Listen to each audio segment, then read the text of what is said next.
Okay, greetings students. Welcome to today's session of the Algorithmic Thinking in Bioinformatics course. Today we are going to focus on an algorithm called the EM algorithm or the expectation maximization algorithm. We have already actually visited it before in the context of soft k-means clustering. We are going to look at it a bit more carefully in today's session, and we are also going to look at its diverse applications in bioinformatics. The reason that we are going to spend a bit more time on EM algorithm is it has played a very pivotal role in statistical modeling of different biological data sets, and in fact there is even a review article that I will also point to later that says EM algorithm and the rise of computational biology. So it has even been credited with the rise in popularity and the power of computational biology and bioinformatics. So we will look at this particular algorithm and its diverse application, its versatile applications in different areas of bioinformatics. And so the context is actually slightly different from the other lectures we have seen before, where we always start with the biological question, right? So in fact we even made a comment that in bioinformatics bio comes before informatics, so we always try to keep a focus and start the session with the biological question and then go on to what is the computational problem and the algorithmic solution that addresses this question, right? But today we are going to take a computation first approach. This is one of the few sessions where we kind of reverse the ordering. So we are going to take a computational biology approach. So bioinformatics is also called computational biology, where in computational biology computation comes before biology. So we are going to take a computation first approach where we start with a computational problem, which is learning the parameters of a mixture model, also known as a latent variable model from data. Okay, and then how do you develop algorithms to figure out this parameter learning, right? So to do this parameter learning, that will be the EM or the expectation maximization algorithm. And then we will look finally at several biological questions. So there is not one biological application, but there are several types of biological data sets that can be addressed by the EM algorithm and analyzed using the EM algorithm. It ranges from motif finding to soft k-means clustering, which we have already seen before, to genes or isoforms expression measurement quantitation, to haplotype estimation, which is some sort of genetic data analysis. So there are whole sort of applications, and then we will look at a subset of those applications. Okay, so that is really the focus of this session. And also in terms of the style of this lecture, like I said, it will be computation first, and so that means that probabilistic mixture modeling and EM algorithm is going to be front and center. So not unlike what we did for the soft k-means clustering, right? So we are going to look at probabilistic models for these latent variable or mixture models, and EM algorithm as a way to learn the parameters of this model. And specifically, right, so we are going to look at 3 tasks in each of the mixture models that we are going to look at in this session.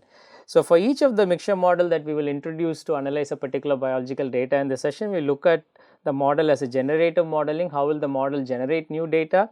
Inference or certain probability calculations. So how do you calculate certain conditional or posterior probabilities and marginal probabilities from the data? And how do you do parameter learning?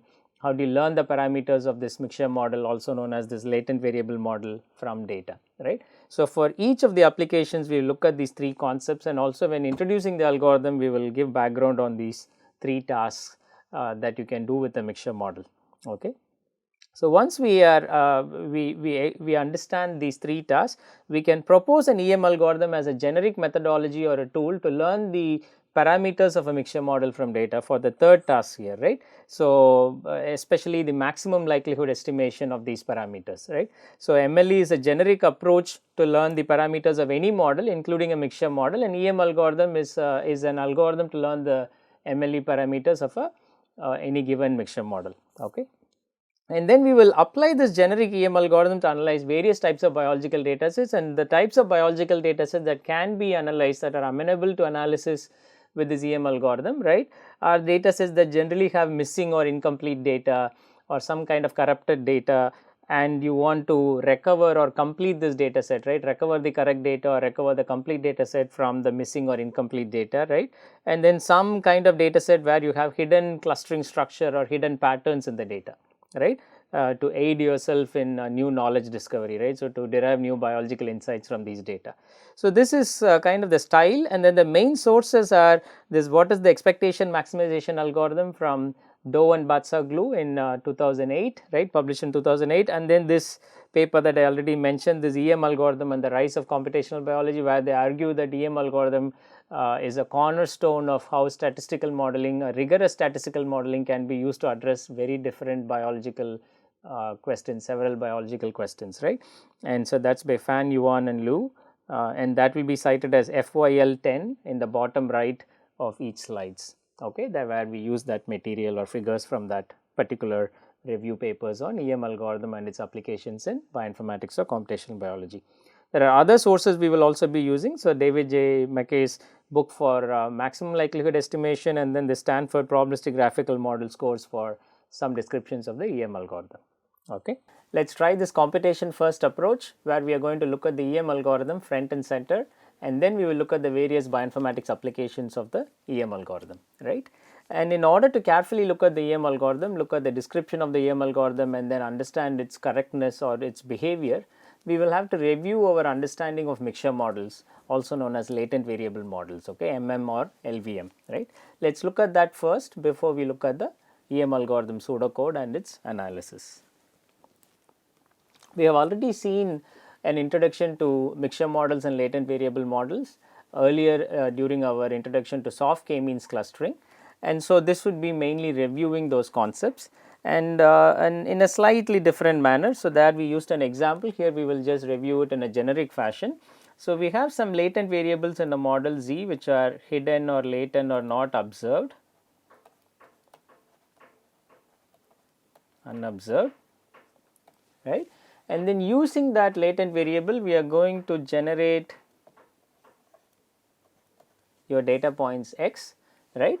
And the idea is that this mixture model is going to be combining multiple simpler elegant models into a larger, more complex model, okay. So, Z is a discrete variable that can take any one of the value little k. So, k can range from 1 to etc. to capital K. So, k is one of these values, right. So, the Z is a discrete random variable that can take one of these capital K different values, and then once you have chosen what that value is, then that component model, the simpler model, is being used to generate the data point x, okay.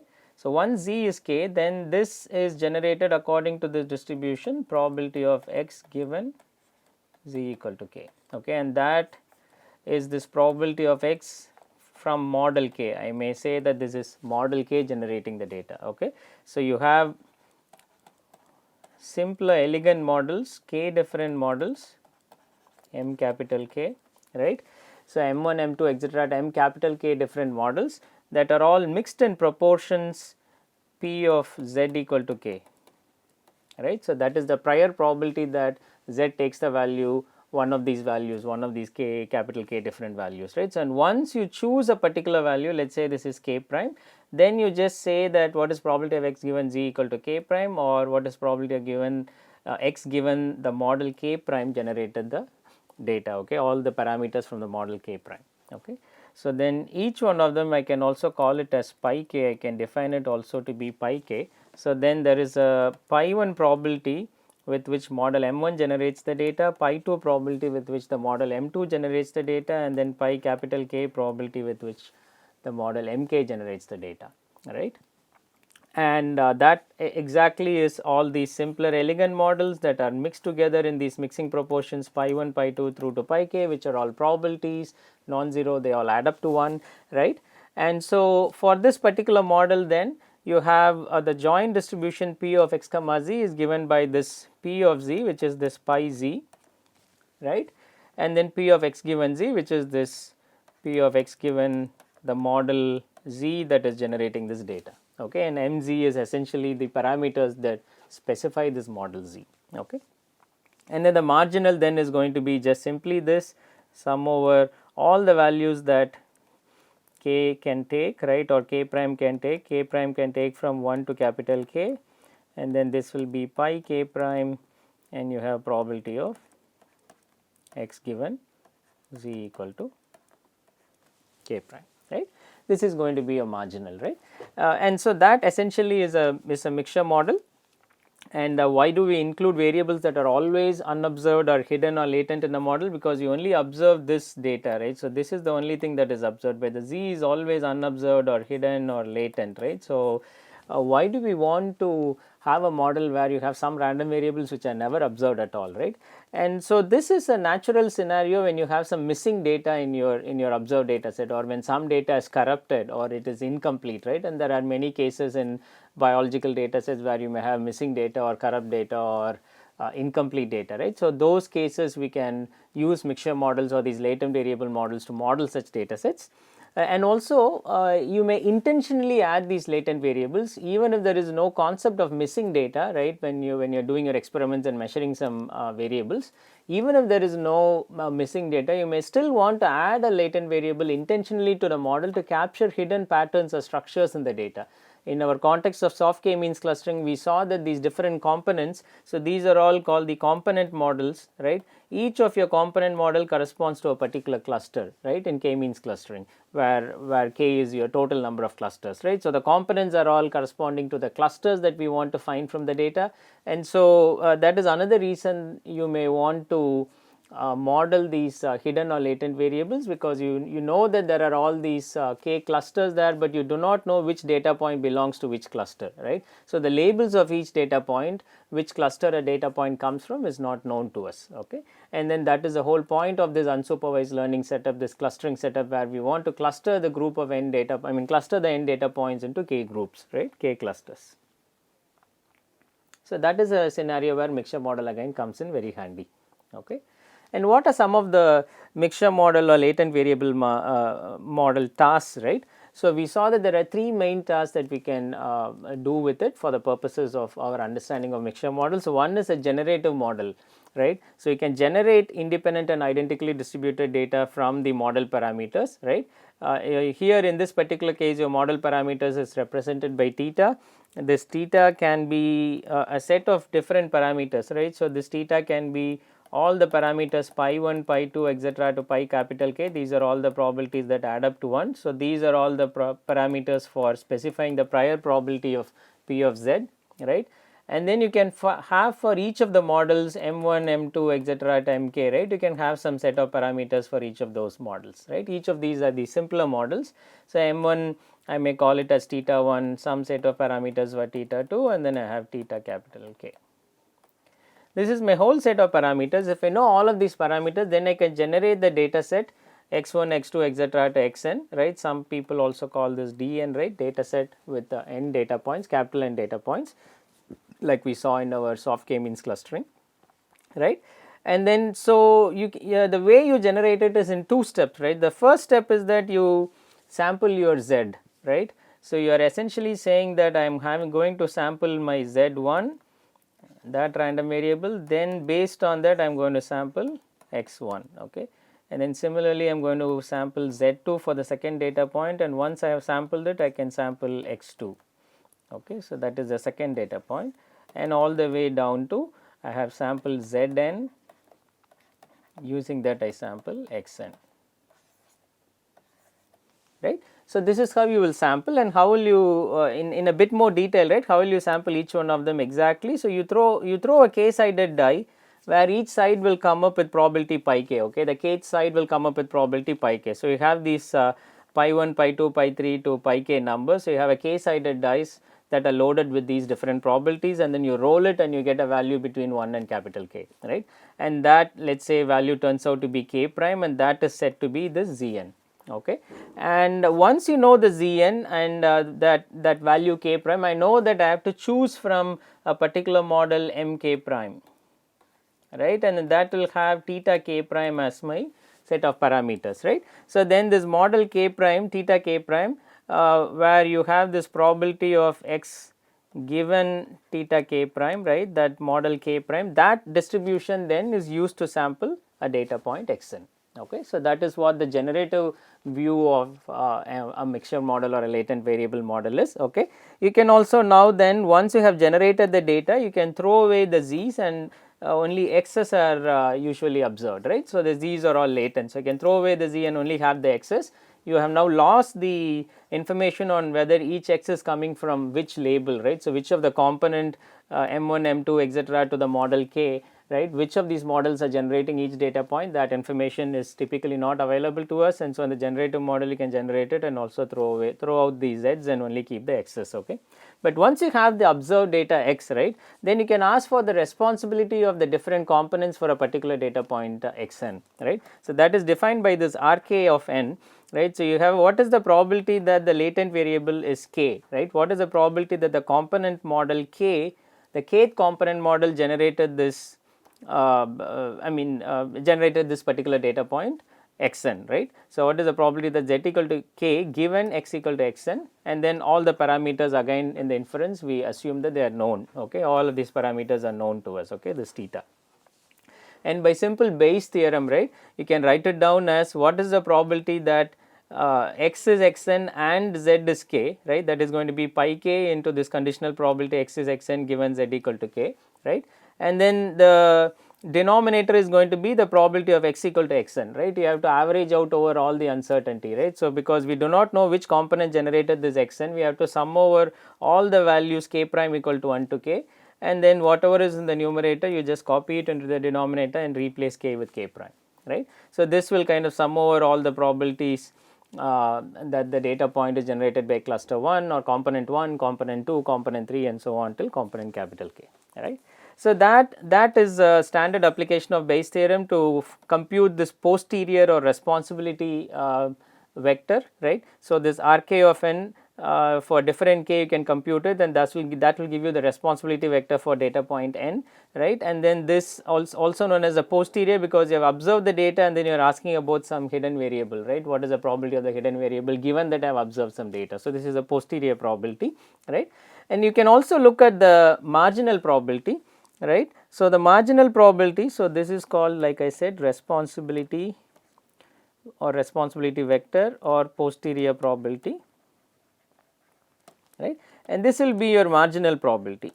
Marginal probability is what is the probability of observing a particular data point, and then again I do not know which component would have generated this data point. So, I have to sum over all possible components k prime from 1 to k, and then I have to say what is the probability that that component is selected in the first place, that is the mixing proportion pi k prime, and then the conditional probability that given that z is k prime, what is the probability that x is xn, right. So, this denominator here is going to be this marginal probability, okay.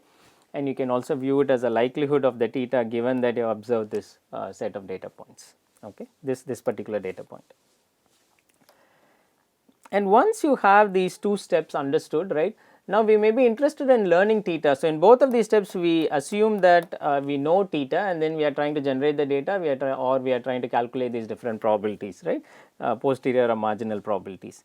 But you may also be interested in learning the model parameters from the data, right, and in fact that is our main interest, right. So, we often do not know what the theta is, we only observe the data, we only observe these x's, and we want to know what are the model parameters, right, how do you learn the model parameters that best fits this data, right. And then we can use a maximum likelihood estimation approach, MLE approach, or maximum likelihood ML approach, right.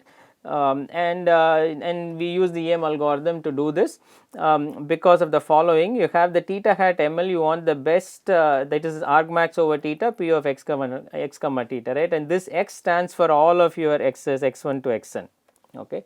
So, all of these x's x1 to xn. So, this capital X or this kind of bold face x is all of your x1 through to xn. It is a shorthand for representing all of that, and your z is also going to be this bold and z, or the z, if I write it down I just put an arrow on top, is also going to be z1 etc. all the way to zn, okay. So, the maximum likelihood approach will say that this is a likelihood function, right, likelihood of theta given that you have observed this one single data point, but if we have multiple data points then you have to multiply all of them under the IID assumption, independent and identically distributed assumption, right. So, this is also the same as argmax of theta pi over n equal to 1 to capital N p of xn comma theta, right. So, this is essentially what it is. right, and that is being simplified here as this x vector. So, you want to essentially maximize your likelihood. You have to find the theta that best matches your data or that scores the highest according to this likelihood function, and that is again because we do not know what the z values are, we have to average over that uncertainty. So, p of x given theta is going to be sum over z, all the z values z1 through to zn, all of these internal nodes that we do not know, right. So, sum over z p of x comma z given theta. Okay. So, if you have observed the z, then it is an easy problem in many applications to maximize, but if you do not know the z, then we have to sum over the z, and then taking a max of a sum over z and then the probability is a complicated optimization task, and that is why we need some local heuristics, local minima seeking heuristics such as the EM algorithm. Okay. So, that hopefully jolts into your memory the different tasks that we can do with the mixture model. Okay.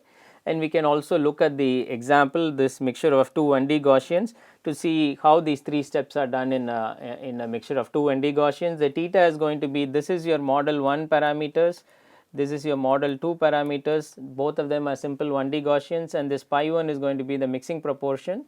And in this particular case, you can see that the height of the curve tells you the two component models. There is one component model that is a 1D Gaussian that is centered at mu 1 with a spread of sigma 1, and there is another Gaussian centered at mu 2 with a spread of sigma 2.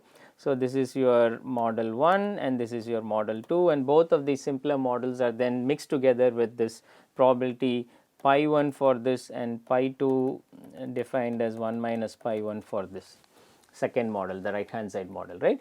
In this particular case, maybe pi 1 is 70% and pi 2 is 30%, right.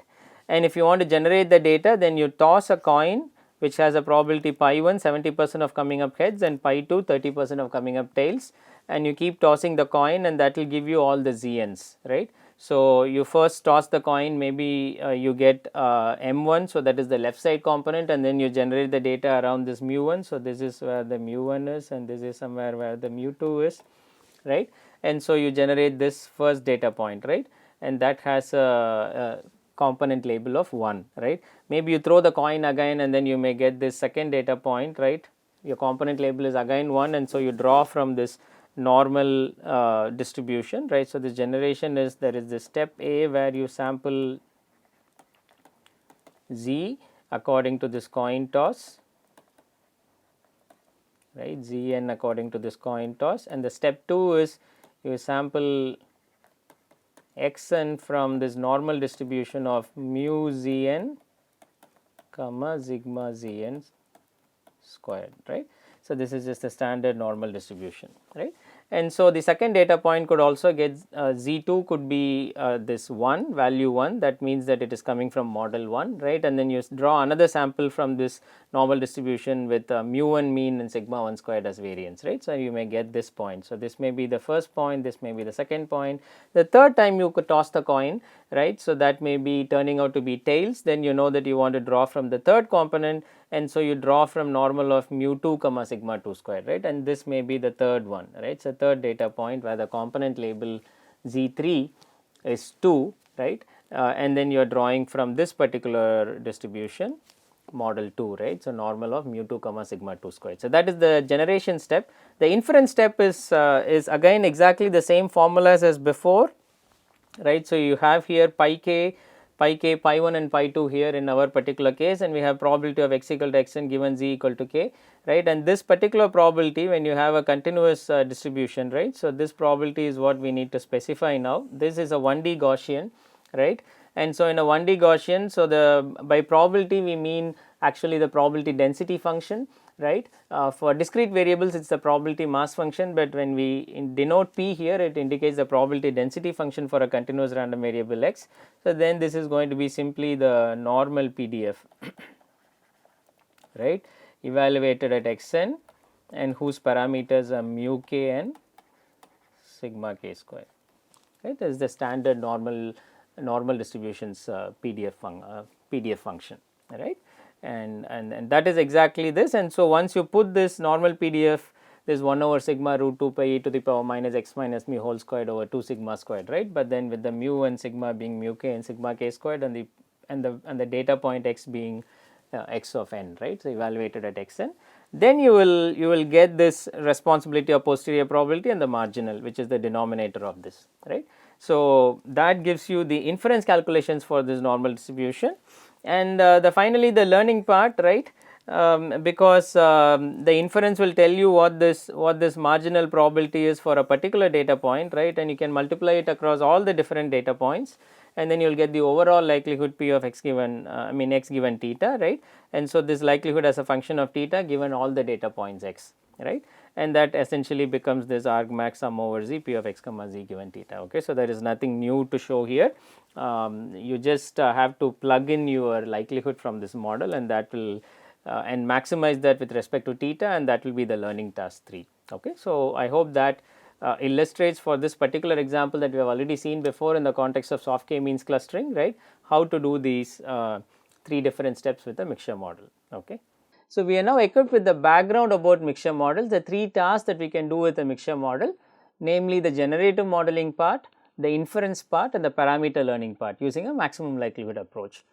We have looked at the first 2 tasks carefully, both in a generic fashion and also in the context of a simple mixture model of 2 ND Gaussians. But the third step, parameter learning, is something that we said that we can use an expectation maximization or an EM algorithm to do it. Okay, there is no simpler ways to do it. So, let us just look at what this EM algorithm is as a pseudo code, right, and also some motivations for why we need this EM algorithm. Okay.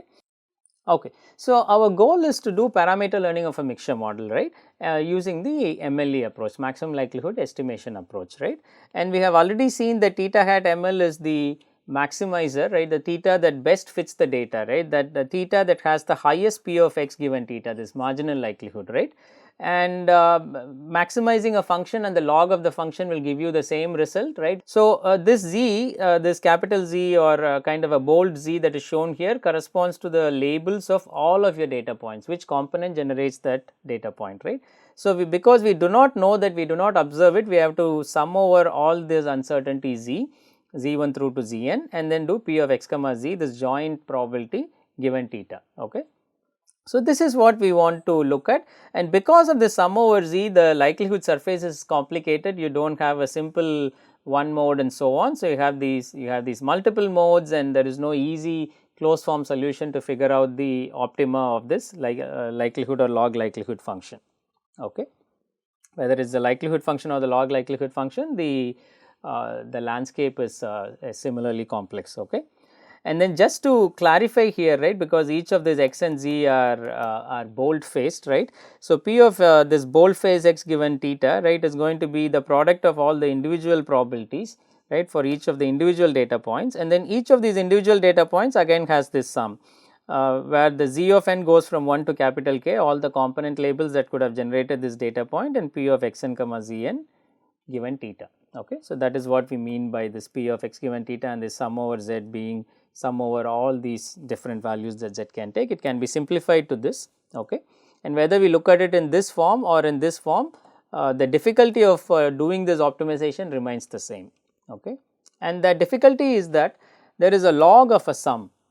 Okay. So, there is a log of a sum, a log of a product will then help the log go into the product, and then it will become a sum of logs, right. So, log of a product will become sum of the logs of these individual terms, but here we have a log of a sum. So, log cannot penetrate a sum, right, and so because of that problem, it calls for an approximate learning approach. We cannot hope to find the global optima theta hat ML. Okay. So, we have to use some heuristics or approximate approaches and then figure out a local optima theta hat ML. Okay. And EM algorithm is one such approach that pushes that kind of heuristically finds out a local optima, and what it does is it actually pushes the log across the sum. Okay. It uses something called the Jensen's inequality of concave functions. Okay. Log is a concave function. So, and then it will kind of push this log across the sum, and then it becomes an easier problem to maximize. Okay. So, that is what at a very high level what the EM algorithm does. We will look into it a bit more detail in the later slides. Okay. So, that is what the EM algorithm does. Specifically, you have this blue curve, which is this log likelihood that is also written as LL of theta. It is a function of theta given the data dn, right, where dn is all this x1, x2 to x capital N. and so this is just given by the sum over n equal to 1 to n log of p of x n given theta, right. So, log of the marginal probabilities of each data point all added up together. Okay. So, this is a complicated curve, and then to do that it is going to compute this gt plus 1 and so on in the e steps using this responsibility vector calculations, right, using the inference calculations, the posterior probability calculations, and then using that to somehow construct these nice lower bounds, these green functions, and that is why these are called g's for green functions, right. So, these gt's, gt plus 1 and so on, and then from there it will optimize each of these functions to get the next theta t plus 1 from the previous gt. Okay. So, the theta t plus 1 is the maximizer of gt, and theta t plus 2 is the maximizer of gt plus 1 and so on, and all of these gt's are simple nice lower bounds for the blue curve, okay, and simple functions to optimize. They are nice because they are simple to optimize, they are all concave functions. So, to summarize the EM algorithm in the form of pictures or intuition, right, it finds a series of nice lower bounds, these green functions gt, gt plus 1 and so on, right, and then it maximizes those nice lower bounds to figure out the maximum of each of these g functions, and that will give you this series of better and better parameter estimates theta t plus 1 and so on, and then you keep on doing it until you hit a local maxima or a saddle point, okay, or a stationary point. And this is done in these iterative E and M steps. Okay. Let us actually look at what these E and M steps are. We start at an initial theta naught and repeat the next two steps until convergence, right, for t equal to 1, 2 and so on. Okay. And the first step is the E step, where you calculate the posterior probability or this responsibility vector Rk of n, right. And so, for each of your data point x in Dn, right, you compute the posterior p of z given x given the current setting theta t, right, given the current values of the parameters theta t. So, this is where you crucially use theta t, okay. And then this responsibility we have already seen how to do inference calculations. If you know the theta t, this is easy to calculate, okay. And then once you have calculated these responsibility vectors, then the M step is going to actually maximize these green functions, right. So, these simple lower bounds, and so this whole thing is going to be your something similar to gt of theta, and you are trying to maximize this gt of theta to figure out what is the argmax, and that will give you theta t plus 1, okay. And let us just look into this. So, it is summing up over all the data points. Because it is IID data, we can just do this sum over all the data points, and then we are looking at this expectation of some quantity, okay. What is this quantity, right? This quantity is not log of p of x given theta, right, that is not the marginal likelihood. You are also having access to z, okay. So, you have completed the data, and so you have the complete data including the labels for each data point z, right. So, x the data point and the label for x, which is small z. So, this is the complete data likelihood, and then you are doing this expectation because you do not know z actually in the data, right. So, then you will have to average it across all the values that z can take. And what is the right distribution to take the average? It turns out that you look at this posterior, your z is sampled according to this posterior distribution, which you calculated in the z step, right. So, this posterior that you have calculated in the e step, and then you take expectation over that, right. So, this is your expected complete data likelihood, okay. So, another way to think about it is, we do not know what the z is, but we can sample from this posterior p of z given x given the current value of the current best guess of your parameter theta t, right. So, you hallucinate a lot of z's, right. For every data point x, you hallucinate a lot of z's, or you imagine a lot of z's, right, that is drawn according to this p of x given z given x and theta t, right, your current set of parameters. And then once you have hallucinated all those x, then you have observed the complete data, and complete data is always easy to maximize over, okay. So, then this function, this gt of theta, is a nice function that has is a concave function with a unique maximizer and so on, okay.